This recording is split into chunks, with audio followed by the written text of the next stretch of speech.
पुरवकार तकरीब में मौजूद मां चंद ही उन सॼे इलाइक़े जा बाशऊर दोस्तों साथियों GSN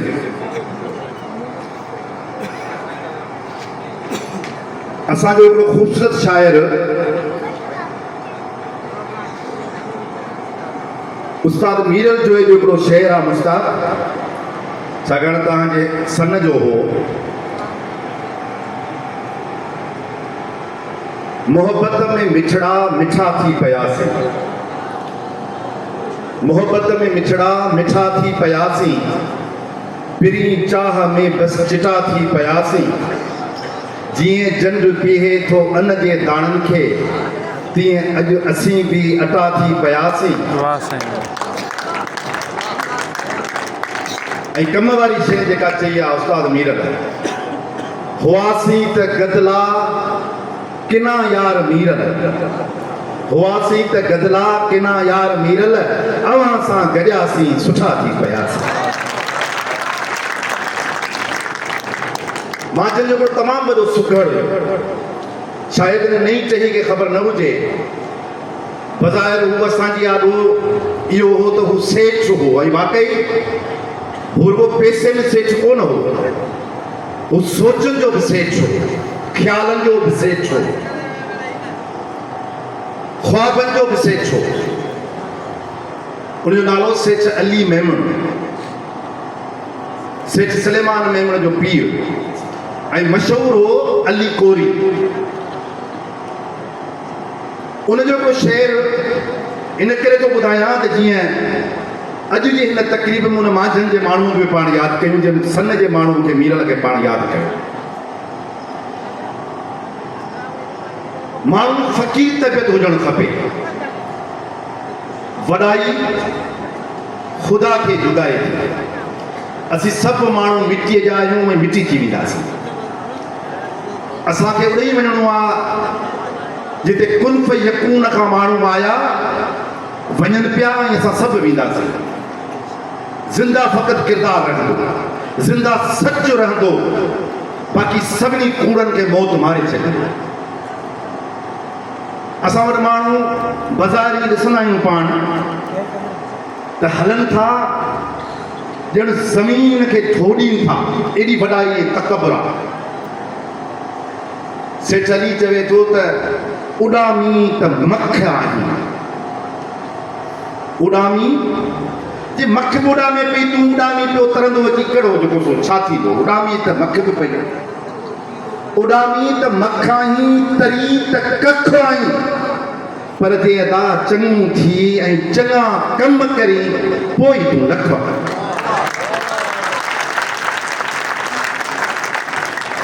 ऐं कंहिं शाइर चयो अङण जेके आया खिकारे छॾियोसि माण्हू दिलि जा सोढ़ा थी विया अथव माण्हू तनक़ीद ई कोन था ॿुधनि सहप ई माण्हुनि मां ख़तमु थी वई आहे मूंखे दोस्त चवंदा आहिनि फेसबुक ते सॼो ॾींहुं माण्हू तव्हांखे बसि कचियूं गारियूं कोन था ॾियनि मुंहिंजो कचियूं गारियूं असीं मला ॾींदा आहियूं ऐं पकियूं बि असांखे ईंदियूं आहिनि असांजे अठ में शामिल आहिनि गार ॾियणु गार छो ॾींदा आहिनि माण्हू इन ते मां पढ़ियो पे गार उहो माण्हू ॾींदो आहे जेको तशदुद बर्दाश्त न करे सघंदो आहे जंहिंजे अंदर में क्रोध हूंदो आहे जेको थक नथो हणी सघे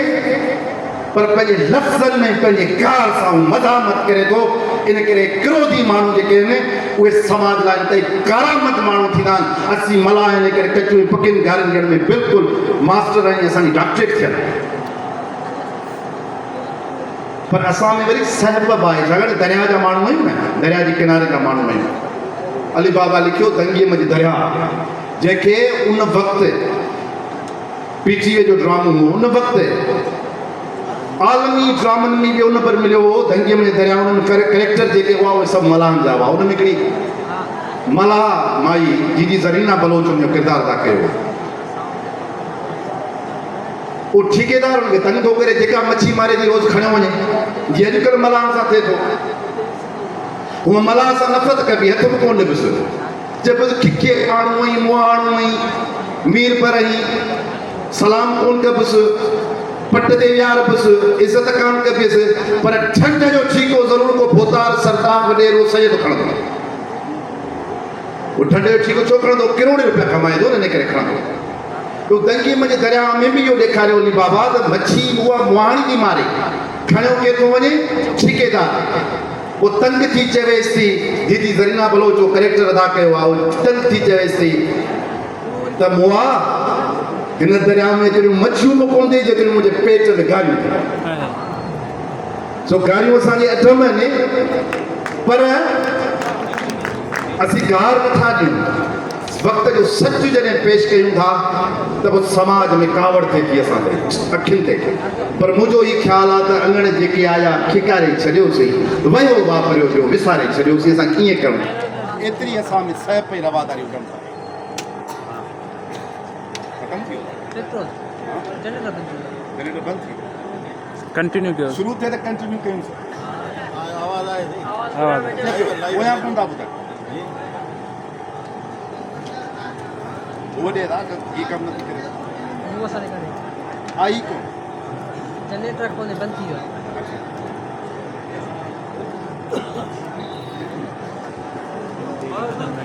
गाड़ी कौन आ जाता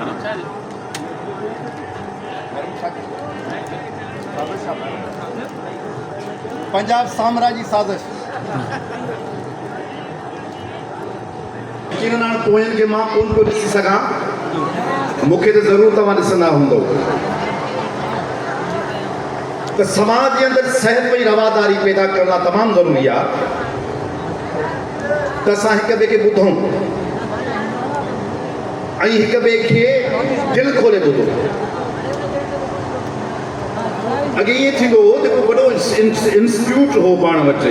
वॾो इदारो हो जंहिंखे पाण ओताक चवंदा हुआसीं हाणे उहा ओताक बंदि थी वई ॻोठनि में वञूं था त उते बि ओताक कान्हे न त ॿार जी जेका तरबियत थींदी हुई समाज में जेको माण्हू ठहंदो हो उहो उन ओताक ज़रिए ठहंदो हो हाणे इहा आलमी ओताक अची वई आहे social media Facebook Twitter Instagram में ॿियूं शयूं त अगरि को ॻोठ जा माण्हू पाण में डिस्कस कंदा हुआ हिकिड़ी तहज़ीब ऐं हिकिड़ी सोच जा माण्हू या हिकिड़े ॻोठ ऐं समाज जा माण्हू पाण में वेही गुफ़्तगू कंदा हुआ पर हाणे दुनिया जा मुख़्तलिफ़ समाज ऐं लखे किरोड़े माण्हू उहे हिकिड़ी उताक ते खटर कयो वेठा आहिनि पोइ लखे ख़्याल ऐं लखे सोचूं उहे हिक ॿिए सां शेयर थियनि थियूं कंहिंखे वणनि थियूं कंहिंखे नथियूं वणनि इन तरीक़े सां ही जेका दुनिया आहे उहा हिकिड़ी ग्लोबल विलेज जा थी वई आहे हिकिड़े नंढड़े ॻोठ जा थी वई आहे अॼु ही जेको पाण स्टेज ड्रामो ॾिसंदासीं मां जंग में उनजी तारीख़ ई आहे ऐं जेकॾहिं उन माण्हूअ खे यादि न कयूं शायदि इहा वॾी नाइंसाफ़ी थींदी त मां जन में ड्रामनि जी शुरूआत असां वटि उस्ताद एम बलोच कई जेको अॼु असां वटि मौजूदु न आहे ऐं आउं तव्हांखे ॿुधायां त हू कमाल जो माण्हू हो हू चवंदा आहिनि त जंहिं वटि कुझु खाइण लाइ न हुजे ऐं उहो ड्रामा करे अॼु बि असांजा दोस्त सन्नाई आर्ट सर्कल शावेस आर्ट सर्कल इहे सभई दोस्त मूंखे ख़बर आहे त कार्ड खणी दोस्तनि ॾे वेंदा आहिनि को 500 ॾींदो को 1000 ॾींदो को मुंहुं मोड़े छॾींदो वरी फ़ोन कंदसि त फ़ोन अटेंड न कंदो पर हीउ पंहिंजे शौक़ु ऐं पंहिंजे उन शऊर जी लाट खे तव्हांजे दिमाग़नि ऐं ज़हननि ताईं पहुचाइण लाइ मुस्तक़िल मिज़ाजी सां हीउ कमु कंदा चवंदा आहियूं पोइ उन एम बलोच जो जेको तसलसुल आहे पाण नज़र गुंजे जी शिकिल में पाण खे मिले थो जॾहिं पहिरियों ड्रामो उस्ताद एम बलोच कयो हो त उन ड्रामे जो नालो हो कूड़े ते लानत ऐं उन कूड़े जे लानत ड्रामे में जेके ॿ चारि अहम कैरेक्टर हुआ उन में साईं रफ़ीक मला साहब मौजूदु आहे ख़मीस उमराणी हो ऐं साईं करीम ॾिनो मला साहब मरहूम वफ़ात करे वियो हुनजो कैरेक्टर हो कमदार जो ऐं इत्तिफ़ाक़नि मुंहिंजो कैरेक्टर को हो उहो वॾेरे जो ख़तरनाक कंहिंखे खूनख्वार वॾेरे जो त दुनिया जे अंदरि जॾहिं बि के क़ौमुनि जे मथां ॾुखिया ॾींहं ईंदा आहिनि तकलीफ़ुनि जा ॾींहं ईंदा आहिनि मुसीबतुनि जा ॾींहं ईंदा आहिनि त समाज जा समूरा पर्त गॾिजी उन्हनि मुसीबतुनि सां मुक़ाबिलो कंदा आहिनि ही आर्टिस्ट जेके, ही सहाफ़ी, ही उस्ताद, ही वकील, ही वापारी, ही आबादगार, ये सभई जॾहिं समाज या पर्त पाण में गॾजनि था त क़ौम जी क़ौमी तहरीक जुड़ी पवे थी ऐं उहा क़ौमी तहरीक पंहिंजे मंज़िल ऐं मक़सद ताईं पहुचे थी। हीउ कमु अकेले माण्हू जो आहे ई कोन जेको पाण पंहिंजे हथ में खयो आहे। असीं सिंधूअ जा वारस आहियूं ऐं केटीएन ऐं ॿियनि समूरनि चैनलनि खे लख शाबसूं ॾियां थो त हुननि सिंधूअ जे वारसे जी ॻाल्हि कई आहे। सिंधु आहे छा? सिंधु उहो दरियाउ आहे जंहिं ते दुनिया जा क़दीम तरीन पाठ, दुनिया जो क़दीम तरीन किताब ऋग्वेद लिखियो वियो ऐं ऋग्वेद में जेके नज़म लिखिया विया आहिनि उन नज़म में हिकिड़ी सिट ख़तरनाक ऐं ॾाढी दिलकश ऐं ॾाढी मन खे मोहींदड़ आहे। हू चवे थो ऋग्वेद में ते सिंधु जॾहिं तूं गजगोड़ करे गुज़री थी त मूंखे ईअं लॻे थो ॼण शींहुं गजगोड़ करे थो, शींहुं गजगोड़ करे थो। उन गजगोड़ कंदड़ शींहं जा पाण वारस आहियूं, पाण मालिक आहियूं। सिंध जा 6 करोड़ माण्हू पाण वारस आहियूं। ऐं तव्हां मां घणनि माण्हुनि खे शायदि इहा ख़बर न आहे, इन करे तव्हां लातलकी जे निंड में सुतल आहियो त तव्हांजे सिंधु दरिया जे ख़िलाफ़ मुल्की सतह ते साज़िशूं शुरू कयूं वयूं आहिनि। ऐं सिंधु दरिया जेको किरोड़नि सालनि खां हिन धरतीअ ते मौजूदु आहे, पंहिंजे जाह ऐं जलाल सां, पंहिंजे वहंदड़ सितारनि जहिड़े सफ़ेद पाणीअ सां जॾहिं हू सफ़र कंदो, ज़मीनूं आबाद कंदो, अॻिते वधी समुंड ताईं पहुचे थो त किरोड़े माण्हुनि जे जियाफ़े जो न सिर्फ़ु ज़रियो ऐं सबबु बणिजे थो पर ख़ुशहाली जो बि सबबु बणिजे थो। पाण दरिया जे किनारनि जा माण्हू आहियूं, सिंधूअ जे नदीअ जे किनारे जा माण्हू आहियूं। ये तहज़ीब जेका इंडस सिविलाइज़ेशन आहे उनजो जनम बि हिन दरिया जे किनारे ते थियो आहे। इहो किनारो, इहो दरिया, इहो सिंधु जेकॾहिं सुभाणे न रहियो त इहे सिंध बि कान रहंदी। तव्हां सभिनी खे ख़बर आहे त हिननि फ़ैसिलो कयो आहे त सिंधु दरिया मां 6 केनाल कढणु चाहिनि था। उन लाइ प्लान करे छॾियो। पाकिस्तान जे आईन जे कंहिं बि इदारे, मसलन वॾे खां वॾो इदारो उन्हनि जो आहे अरसा, उन में इहो कानून पास कोन कयूं। ऐवान सदर में वञी सदर ज़रदारीअ वटि हिननि वञी उहा ॻाल्हि रखी ऐं उतां खां उहा ॻाल्हि मञाया आहिनि ऐं हाणे उन्हनि इहे केनाल करणु शुरू कया आहिनि, जंहिंमें पहिरियों केनाल 211 अरब रुपयनि जी सीड़प सां चोलिस्तान जो केनाल करे रहिया आहिनि। उहो पंजाब खे आबाद कंदो, पर पंजाब जे ॿिए उन ज़मीन खे आबाद कंदो। चोलिस्तान माना थर जी ज़मीन खे आबाद कंदो। मजमूई तौर पाण हीअं सम्झूं त जेकॾहिं को 10 क्यूसिक पाणी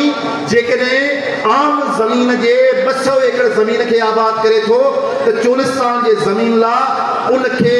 उनखां 4 ऐं 10 वधीक पाणी घुरिबल हूंदो। ऐं सिंधूअ जे हिन सॼे सिस्टम में एतिरो पाणी कोन्हे को जेकॾहिं हीउ एतिरो सारो पाणी कढी 2 लख 60 लख जे नाले ते चवनि था त आख़िरी हिननि जो मनसूबो आहे, पर स्टार्ट में जेकॾहिं उहे 1 लख एकड़ ज़मीन आबाद कनि था त सिंध जी 10 लख खां वधीक एकड़ ज़मीन गैर आबाद थी वेंदी। पोइ जॾहिं ज़मीन गैर आबाद थी वेंदी त छा थींदो? बुख थींदी, ॾुकार थींदो, अनाज जी खोट थींदी, पाणी जी खोट थींदी, माण्हू मरण शुरू थी वेंदा, रोज़गार जा ज़रिया ख़तम थी वेंदा, ज़िंदगी ख़तम थी वेंदी, माण्हू लॾ पलाण कंदा। शायदि दुनिया जी तारीख़ जी इहा तमामु वॾी लॾ पलाण हूंदी। केरु कंहिंसां मिले ख़बर न आहे केरु किथे हूंदो। हीउ 6 करोड़ माण्हू पंहिंजी धरतीअ खे छॾे हलिया वेंदा, छाकाणि त बुखनि में माण्हू छा कंदा। इन करे असां जहिड़ा माण्हू जेके ॻोठ वञी माण्हुनि खे ॿुधाइनि पिया त बाबा ही 6 केनाल निकिता त सिंध बर्बाद थी वेंदी। माण्हू असां ते खिलनि था, टहिक ॾियनि था, चरिया पागल आहिनि। अथनि त ज़मीन जो 1 एकड़ बि कोन्हे। हा, असां वटि ज़मीन जो 1 एकड़ कोन्हे, पर असांजी दिलि जेका आहे उहा हिन धरतीअ जहिड़ी आहे। हा, असां वटि ज़मीन जो 1 एकड़ कोन्हे, पर हीअ धरती, हीअ सिंध जेका आहे उहा असांजी माउ आहे। उनखे जेकॾहिं कुझु थियो त असां सभु मरी वेंदासीं, लखे करोड़े माण्हू मरी वेंदासीं। इन करे तव्हांखे सुजाग थियणो पवंदो। तव्हां सभिनी माण्हुनि खे सुजाग थियणो पवंदो। चौकीदारी करणी पवंदी। चोर जेकॾहिं घर में अचे त छा करिणो पवंदो? चोर सां मुक़ाबिलो करिणो पवंदो। इहो न सोचबो त मूं वटि हथियार कोन्हे इहो न सोचबो, त मूं वटि बंदूक कान्हे इहो न सोचबो, त मूं वटि कुआड़ी कान्हे इहो न सोचबो, त मूं वटि को पिस्टल कोन्हे। चोर अंदरि घर में खणंदो त माण्हू उथी बीहंदो, उन चोर सां मुक़ाबले करण लाइ संदड़ो ॿधी बीहंदो ऐं पोइ उन चोर खे भॼाए हिन धरतीअ तां या पंहिंजे घर तां उनखे जोड़ाए उनखे शिकस्त ॾेई पंहिंजे धरतीअ पंहिंजे घर जो तोफ़ुज़ कबो। सिंधियुनि जो तोफ़ुज़ करिणो आहे तव्हांखे ऐं असांखे। इन करे पाण बेहथियार ई सही, पाण बलोचन वांगुरु हथियार बदन आहियूं। पाण का मजीद ब्रिगेड कान्हे जे करे पाण खे ख़ुदकश हमला करे सघूं, पर पाण सिंध जा 6 करोड़ माण्हू आहियूं ऐं 6 करोड़ माण्हू जेकॾहिं हथ मथे खणी को कराची जे शहर में बीह रहूं त इहे 12 करोड़ माण्हू सॼे दुनिया जे ज़मीर खे झूलंदा।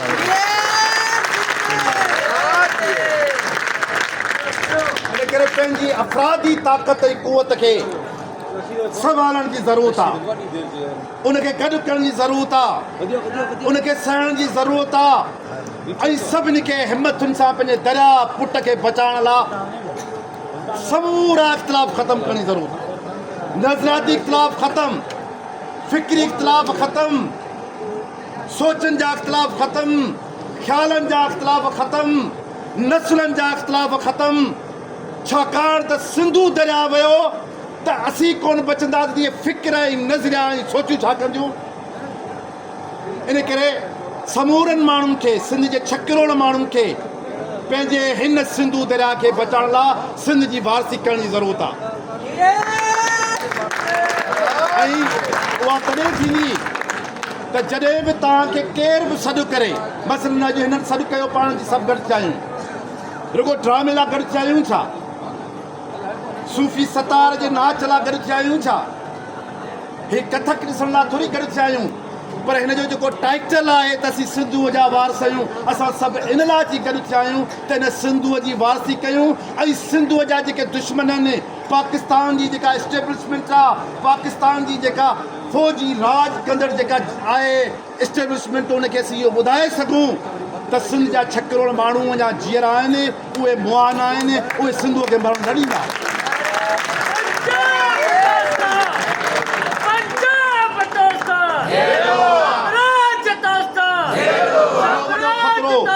ज़मींदार जेकॾहिं वेछायो, जेकॾहिं ज़मींदार वेछायो ऐं तव्हांजा खाता न आहिनि, तव्हां सोचियो था असांजो महाको आहे, तव्हां सोचियो था हीअ मुंहिंजे ज़मीन जो महाको आहे, इहो केरु मूंखां खसींदो, तव्हां पाण में लठियूं खणी हिक ॿिए खे खसणु कोन ॾींदा आहियो। तव्हां सोचियो था हीअ मुंहिंजे ॻोठ जो आसास आहे, इहो केरु कब्ज़ो कंदो। 52 लख एकड़ ज़मीन सिंध जी ग्रीन पाकिस्तान जे नाले ते ही कतर, सऊदी ऐं यमन खे ॾियनि पिया $25 अरब वठी सिंध जी 52 लख एकड़ ज़मीन ॾियनि पिया ऐं चवंदा मुल्क कंगाल आहे, मुल्क कशकोल खणे पियो घुमे, मुल्क जे अंदरि पैसो कोन्हे, महांगाई आहे, डॉलर मथे चढ़ी वियो आहे। इन करे 3 वाल जेका ज़मीन थिए पई उहा तव्हांजी थिए पई, तव्हांजा जेके महाग आहिनि उहे तव्हांखां फुरींदा, सर्वे शुरू थी वई अथव। इन करे तव्हांजी ऐं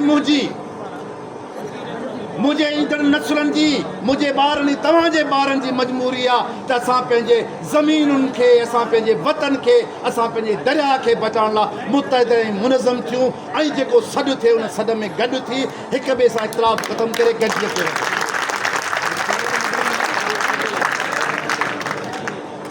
इन करे अॼोके हिन प्रोग्राम में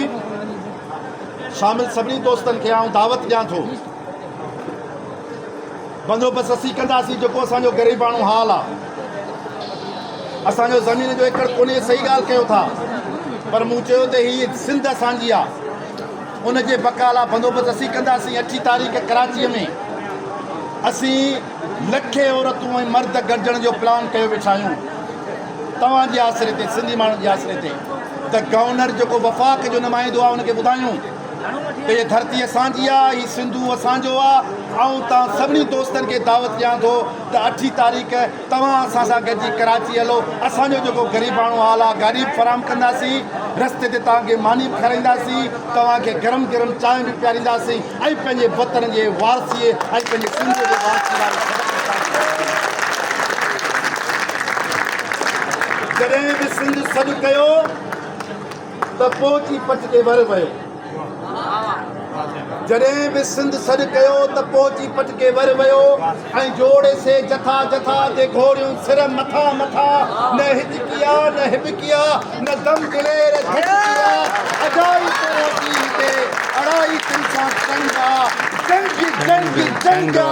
ऐं मुंहिंजी तोसां जंगा पलीत पेर कर करे हीअ धरती मुंहिंजो नंगा आख़िर में को नारो ही पाण सवे माण्हू मौजूद आहियूं जेके सिंधूअ खे सुकाइण चाहिनि था सिंधूअ खे बर्बाद करणु चाहिनि था ऐं सिंध धरतीअ खे ख़तमु करणु चाहिनि था उन्हनि ताईं ही नारो वञे केनाल समूरा तव्हां छा चवंदो नामंज़ूर केनाल समूरा इहो तव्हां मांझंदि वारनि कोन ॿुधो इस्लामाबाद वारा कीअं ॿुधंदा लाहौर वारा कीअं ॿुधंदा JHP वारा कीअं ॿुधंदा रावलपिंडी वारा कीअं ॿुधंदा नारे